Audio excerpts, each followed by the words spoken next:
Assalamualaikum warahmatullahi wabarakatuh. Perkenalkan, nama saya Sri Febria Makasuci dengan NIM 20034030.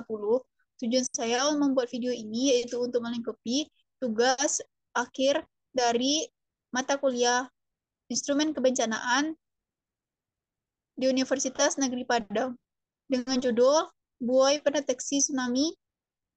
Baiklah, untuk selanjutnya mari kita lihat yaitu rumusan masalah yang akan kita bahas mengenai buoy deteksi tsunami ini.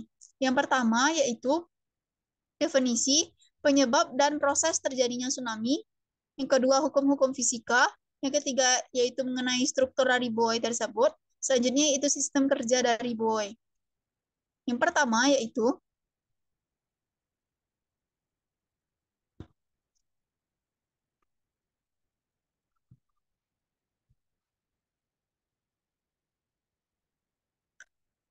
definisi penyebab dan proses terjadinya tsunami. Mulai dari kata su, ya berarti pelabuhan, nami yaitu gelombang besar. Dari sini dapat dijelaskan yaitu nami perpindahan badan air yang disebabkan oleh perubahan permukaan laut secara vertikal dengan tiba-tiba. Perubahan permukaan laut ini disebabkan oleh gempa bumi yang ada di bawah laut, letusan gunung berapi yang di bawah laut, longsor bawah laut, dan hantaman meteor yang ada di laut.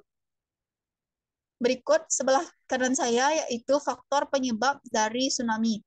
Yang pertama longsor, gempa bumi, aktivitas vulkanik, tumbukan asteroid, dan yang terakhir yaitu mekanisme gabungan. Yang sebelah kiri saya yaitu tentang menjelaskan how tsunamis work, yaitu gimana caranya terjadinya tsunami, seperti ya gambar yang telah terlihat. Di sana ada patahan lempeng bumi yang berada di bawah laut itu. Jadi dari sana itu akan terbentuk gelombang tidak wajar yang dinamakan dengan tsunami. Oke, selanjutnya yaitu hukum-hukum fisika yang mendasari proses tsunami.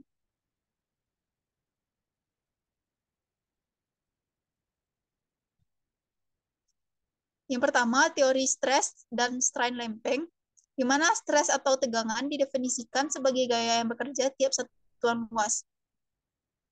Di mana jenis-jenis tadi teori ini, yang pertama yaitu confining stress, compressional stress, shear stress, dan terakhir yaitu tensional stress.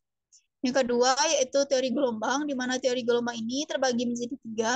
Yang bagian A yaitu teori gelombang airi, di mana teori ini amplitudenya kecil, di mana ini akan berdasarkan persamaan Laplace untuk aliran tak berotasi, irrotational flow. Yang kondisi batas, di mana dasar laut yang berada di permukaan air. Yang B yaitu teori gelombang konoidal, di mana teori ini itu gelombang amplitudonya itu tak berhingga, yang cocok digunakan pada perairan dangkal, di mana perbandingan D per L-nya itu harus kecil dari 1/8. Gelombang ini yaitu gelombang periodik yang biasanya mempunyai puncak tajam dan dipisahkan oleh lembah yang cukup panjang. Seperti gambar di bawah. Selanjutnya teori gelombang tunggal yaitu solitary wave, di mana ini sama dengan gelombang berjalan. Amplitudo gelombangnya akan semakin tinggi, dengan puncak akan semakin tajam.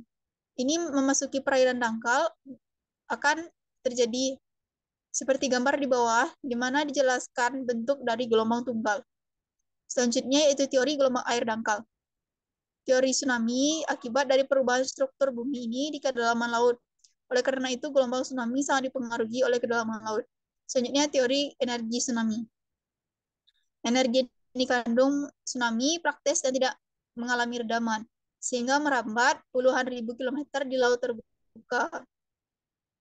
Di mana pada teori ini perpindahan energi gempanya itu ke fluida. Dan dalam fluida, energi berubah menjadi gerakan fluida yang berupa gelombang. Dan persamaan akhirnya yaitu ada persamaan energi mekanik, di mana EM1-nya sama dengan EM2. Selanjutnya, teori pembentukan ini. Teori ini memodelkan bagaimana pembentukan tsunami yang menuju ke pantai, yaitu transformasi akibat perubahan lebar dan kedalaman suatu perairan. Bila tsunami ini melintasi alur yang sempit seperti selat, sungai, ataupun teluk yang panjang, amplitudo tsunami mengalami perubahan seperti energi gelombang wave energi akan membesar akibat batimetri lahan akan gelombang pecah atau wave breaking akan meninggi di daerah pantai. Selanjutnya, teori tanah longsor. Pengertian dari longsoran ini mempunyai kesamaan. Untuk memberikan definisi longsoran, perlu penjelasan keduanya. Selanjutnya, yaitu tentang buoy. Di sebelah kanan saya, sudah ada gambar struktur dari bentuk alat pendeteksi tsunami ini, yaitu buoy, di mana di bagian atasnya ada marine, mast, selanjutnya float, mooring chain, bagian bawahnya adjustable, dan ada sinker di paling bawah ya. Buoy ini memiliki dua bagian, yaitu bagian yang pertama, bagian yang mengapung di atas air. Bagian kedua ini yang ada di dasar laut, dinamakan dengan sensor pendeteksi tekanan air laut. Selanjutnya yaitu sistem kerja dari buoy. Yang pertama, perubahan ketinggian air. Jadi sensornya di sini mendeteksi yaitu perubahan ketinggian air ini, lalu diproses oleh sensor. Jika ternyata benar atau perubahan ketinggian airnya meningkat atau surut, maka nanti akan diolah dari CPU kepada buoy. Setelah diolah dari CPU ke buoy, yang keempat yaitu dikirim ke kabel menuju satelit. Selanjutnya, data sudah masuk ke satelit, maka akan dipantulkan menuju stasiun peringatan dini, dan keluarlah surat peringatan dini, lalu diperskan ke media, dan untuk yang ke-8 diberitahu ke masyarakat, dan yang ke-9 yang terakhir yaitu kita akan melakukan mitigasi. Selanjutnya itu kesimpulan. Kesimpulan dari materi saya ini, yang pertama, tsunami itu merupakan fenomena alam yang diakibatkan oleh gempa, letusan gunung dalam laut, dan longsor laut, serta meteorit. Selanjutnya, dalam fisika, tsunami dapat dikaji berdasarkan energi potensial, gelombang, dan tekanan. Selanjutnya, tsunami memiliki karakteristik seperti gelombang. Dan yang terakhir yaitu buoy, alat pendeteksinya berfungsi untuk memberikan data yang dapat diolah untuk memberikan peringatan dini terhadap kemungkinan terjadinya tsunami. Oke, baiklah, sekian dari hasil presentasi saya. Assalamualaikum warahmatullahi wabarakatuh.